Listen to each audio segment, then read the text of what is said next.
Salut, puji Tuhan. Saat ini saya ingin membagikan firman Tuhan yang terambil dalam 2 Korintus pasal yang ke-12 ayat yang ke-9 sampai ayat yang ke-10. 2 Korintus pasal yang ke-12 ayat 9 sampai ayat yang ke-10. Mari kita baca bersama-sama setelah hitungan yang ketiga. 1, 2, 3. Tetapi jawab Tuhan kepadaku, cukuplah kasih karuniaku bagimu, sebab justru dalam kelemahanlah kuasaku menjadi sempurna. Sebab itu terlebih suka aku bermegah atas kelemahanku, supaya kuasa Kristus turun menaungi aku. Karena itu aku senang dan rela di dalam kelemahan, di dalam siksaan, di dalam kesukaran, di dalam penganiayaan, dan kesesakan oleh karena Kristus. Sebab jika aku lemah, maka aku kuat. Terima kasih. Firman Tuhan berbicara hari ini tentang bermegah dalam segala situasi. Bagaimana kita bisa bermegah dalam segala situasi? Beberapa alasan manusia umumnya bisa bermegah, bisa berbangga, bisa bersyukur bahasa lain. Tentu alasan pertama orang bersyukur, berbangga hati, mengucap syukur karena selama tahun 2021 sehat. Kalaupun ada flu, ya biasa. Kalau kurang tidur, kurang istirahat, kurang minum, kelelahan, ya pasti ada flu, ada demam, itu biasa. Tetapi secara umum, mungkin dia sehat sehingga dia bersyukur. Bahkan ada yang bersyukur 2000 sejak ada namanya sahabat baru kita, yaitu si corona, sudah mau berumur masuk ke tahun ketiga dia ada. Ada yang mungkin belum kena, mungkin ada yang sudah berapa kali kena tapi tidak mau periksa. Jadi anggaplah dia belum pernah kena. Kalau saya mengingat percis seperti ini tahun lalu, saya betul-betul tergeletak. Tidak buka HP lebih kurang 8 hari sampai 10 hari mungkin. Tidak buka handphone, tidak mau tahu berita. Karena setiap saya buka HP, yang saya buka berita, si A sudah meninggal, si B sudah meninggal, si C sudah meninggal. Dalam kondisi kita sakit parah seperti itu, kita makin cemas, kita makin resah, kita makin gelisah. Jadi saat itu memang saya sendiri memutuskan untuk tidak membuka HP. Nah, ada banyak alasan orang untuk bermegah, untuk bersyukur, untuk berbahagia. Bisa karena sehat selama tahun 2021. Ada juga yang bermegah karena banyak berkat. Tahun ini dia dapat ini, dapat tunjangan, dapat bonus, dapat kalau berprestasi itu. Kalau dia berprestasi biasanya ada kayak seperti PON lah begitu, dia dapat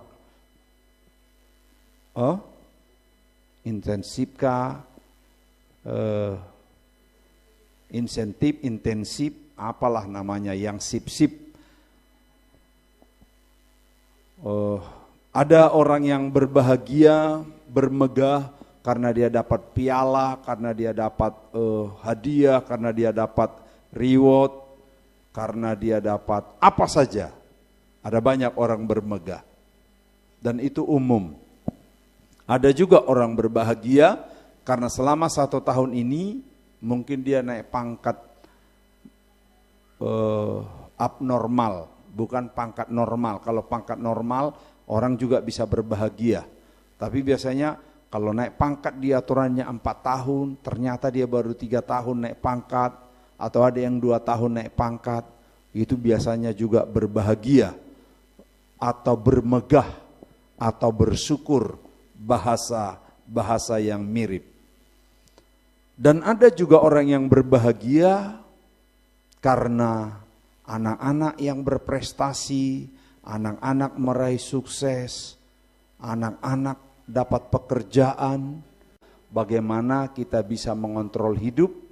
Cukupkanlah dirimu dengan gajimu.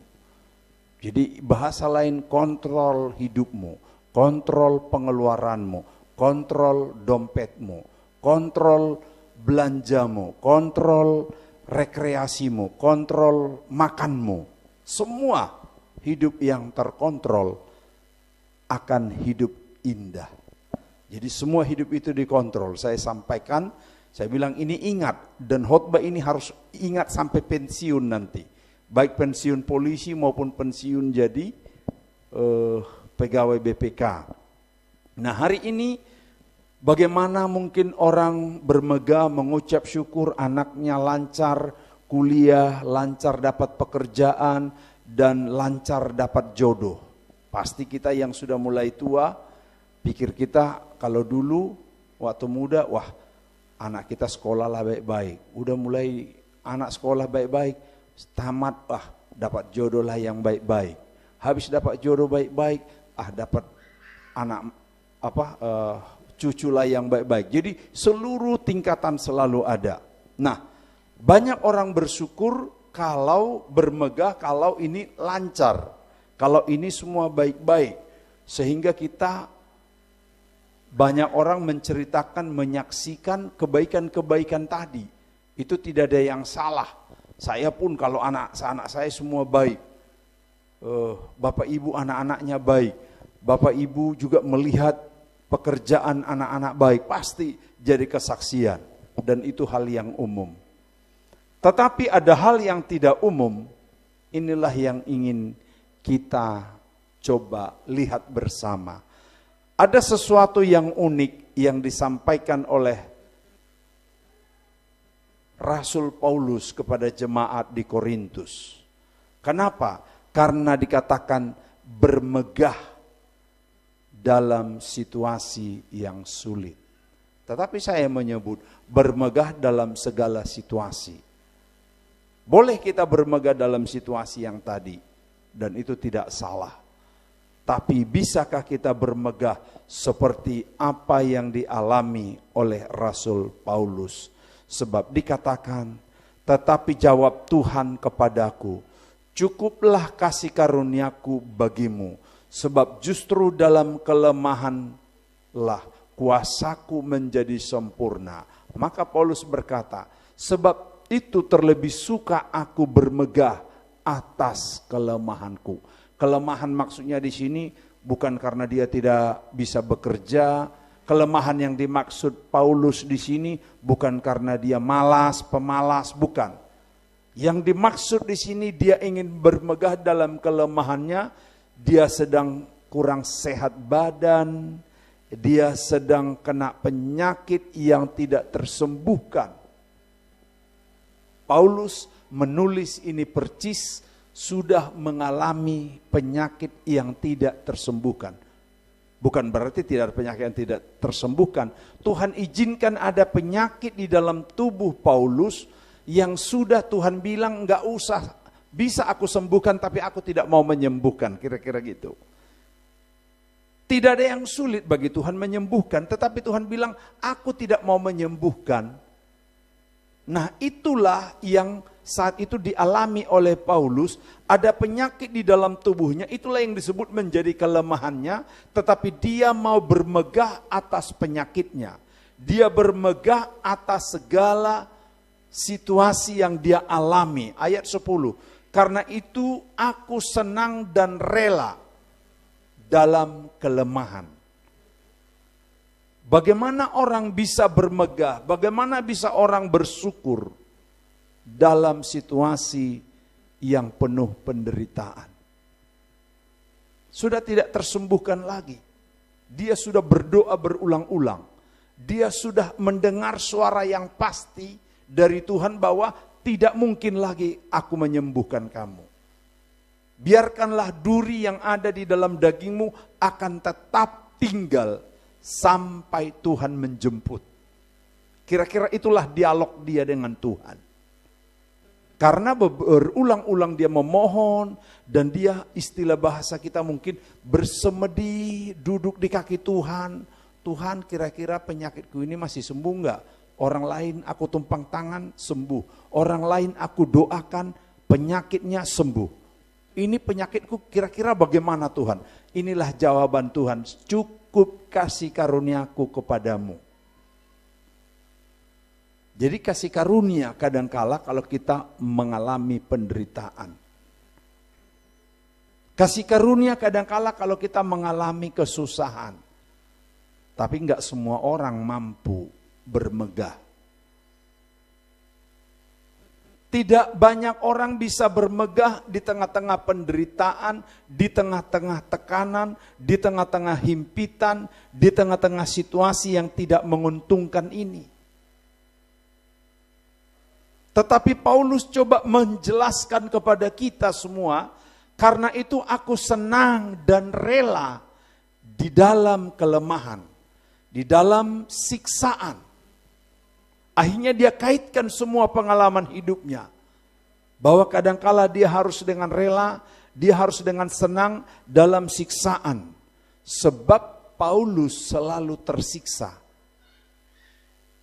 Kalau dulu dia menyiksa, tetapi setelah dia mengikut Tuhan, dia tersiksa. Baik tersiksa dari pihak lain maupun tersiksa dari keadaan. Keadaan apa yang menyiksa dia? Sebenarnya dia bisa punya banyak duit kalau dia terus seperti hidup yang lama. Tapi dia tinggalkan hidup yang lama. Dia rela jadi tukang tenda. Dia rela menjadi pekerja, pengusaha, pembuat tenda. Supaya hasil dari pembuat tenda bisa membiayai hidupnya, membiayai pelayanannya, dan membiayai orang-orang yang bersama-sama dengan dia dalam pelayanan. Termasuk Timotius. Dia rela dalam siksaan, bahkan dalam kesukaran, di dalam penganiayaan dan kesesakan oleh karena Kristus. Inilah yang saya maksud, bagaimana kita bisa bermegah dalam segala situasi. COVID-19 tahunnya sudah berakhir, karena 19, sekarang 20, 21 datang lagi, 22 sudah di depan mata. Jadi COVID-19 ini sudah mau 4 tahun, tapi di Indonesia baru 3 tahun kan. COVID-19 2000, 2021, 2022, sudah mau 22, dia belum berakhir. Dia sudah 4 tahun. Bahkan saya baca di berita online, Amerika lagi ganas-ganasnya sepupunya corona. Namanya Omikron ya. Omikron. Iya, dia. Lagi ganas-ganasnya di tahun 2021 akhir. Dan masih akan berlanjut di tahun 2022. Anak saya, Ripka, hampir tiap hari kami chat. Saya tanya bagaimana kondisi. Wah, di sini lagi parahnya. ternyata kita masih ada syukurnya di Indonesia. Suhu di Indonesia, alam kita di Indonesia membuat virus itu sedikit melemah di daerah tropis. Apalagi dihitung tropisnya Jakarta dengan tropisnya Papua, lebih bersyukur lagi ternyata. Tropisnya Papua lebih menggigit. Dia lebih tidak bisa terlalu kuat dia di sini. Jadi jangan dulu pindah-pindah dari Papua. Tapi bukan karena itu. Tuhan selalu memelihara kita sekalipun kita di Amerika. Karena Tuhan tidak bergantung dengan alam, tidak bergantung dengan cuaca, tidak bergantung dengan keadaan. Bagi Tuhan itu tidak persoalan. Kadangkala Tuhan izinkan itu untuk membuktikan bahwa Tuhan adalah perlindungan yang sempurna. Penjaga yang tidak pernah terlelap. Karena itu aku senang dan rela di dalam kelemahan, di dalam siksaan, di dalam kesukaran, di dalam penganiayaan dan kesesakan oleh karena Kristus. Sebab jika aku lemah, maka aku kuat. Bagaimana bisa ketika kita lemah, itulah kekuatan kita. Ketika kita tak berduit, tetapi disitulah positifnya, kira-kira begitu. Ketika kita tidak punya sesuatu, tetapi disitulah kebahagiaan.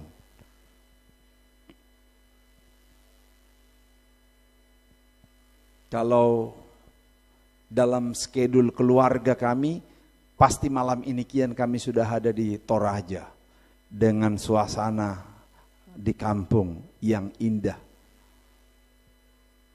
Tapi semuanya kami bersyukur, semuanya kami bahagia, semuanya kami jalani dengan maksud Tuhan. Karena di balik semuanya Tuhan sedang mengatur dalam hidup kita ini. Kita ini kan hanyalah hamba Tuhan, kita ini hanyalah anak Tuhan, kita ini hanyalah pelayan Tuhan yang mengerjakan apa yang semestinya kita kerjakan. Tuhan yang mengatur segala rumus perjalanan hidup kita. Nah, Bapak Ibu Saudaraku, semua hal-hal yang saya sebutkan pertama tadi menjadi landasan orang bersuka, bergembira, dan bersaksi kemana-mana. Tetapi bisakah kita, landasan kita untuk bermegah, landasan kita untuk bersuka, landasan kita untuk bergembira, landasan kita untuk bersaksi kemana-mana adalah ketika kita mengalami kesukaran, ketika kita mengalami penderitaan, ketika kita mengalami seperti tidak ada harapan. Kita akan akhiri tahun 2021. Biasanya gereja kita dari dulu ada ruang kesaksian di akhir tahun maupun di awal tahun. Biasanya berlomba-lomba. Mungkin tidak salah juga lah, besok 2-3 orang kita beri kesempatan dulu yang mau bersaksi. Kita mau melihat apakah kita hanya bersuka karena ketika kita diberkati, ketika semuanya baik-baik. Kalau yang begitu, ya puji Tuhan, sudah biasa kita dengar. Tapi kita ingin mendengar kesaksian yang spektakuler. Kalau ada yang mau berani seperti Paulus, aku rela menderita karena Kristus. Aku lebih suka bermegah karena derita dan persoalan yang kualami karena Kristus.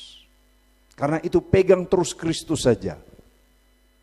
Kalau yang lain kita pegang, kita akan goyah. Kalau yang lain menjadi landasan kita, itu tidak akan kuat. Tapi kalau karena Kristus pegangan kita, 2022, apapun ancamannya, apapun situasinya, kita tidak ragu. Bapak Ibu, kalau mau diingat-ingat hidup ini sangat singkat sekali. Saya merenung karena saya tidur tempo tadi malam, lalu pagi subuh saya duduk merenung. Tuhan, kami akan segera masuk di tahun yang baru. Kami akan mengakhiri tahun 2021. Tapi jika boleh saya mengingat sekilas perjalanan hidup ke belakang, sepertinya singkat sekali. Saya masih ingat cerah semua. Saya masih ingat begitu cemerlang semua. Mulai dari sejak saya ada memori lah mengingat. Saya sepertinya baru beberapa hari kemarin saya anak-anak yang lari-lari di kampung. Lalu masih terhitung berapa segar sekali ketika saya masih narik becak. Dan masih segar sekali ketika saya baru merantau di sini. 92. Tapi kok Tuhan, anak saya sudah lebih, kalau saya balik ke belakang, anak saya sudah lebih tua ketika saya merantau dulu. Kok cepat banget.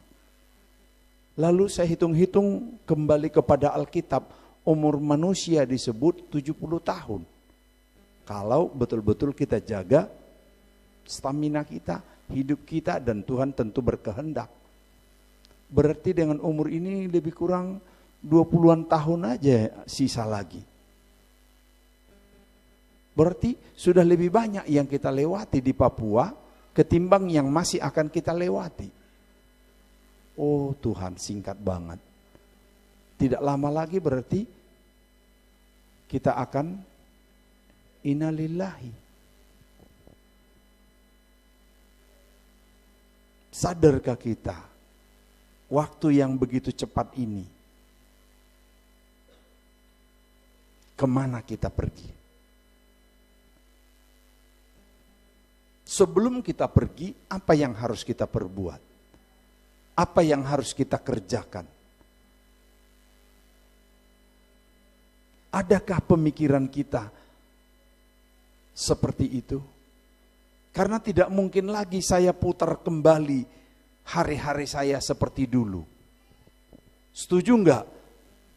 Pasti siapapun tidak mau andai kata saya putar waktu saya seperti dulu. Coba kalau saya putar waktu saya masih muda. Berarti Hizkia harus hilang. Dia apa namanya? Dia apa? Icak harus dihilangkan, kan kira-kira gitu. Kalau mau diputar kan? Setuju? Kita pasti belum ketemu. Jadi pasti tidak akan mungkin lagi itu diputar ulang.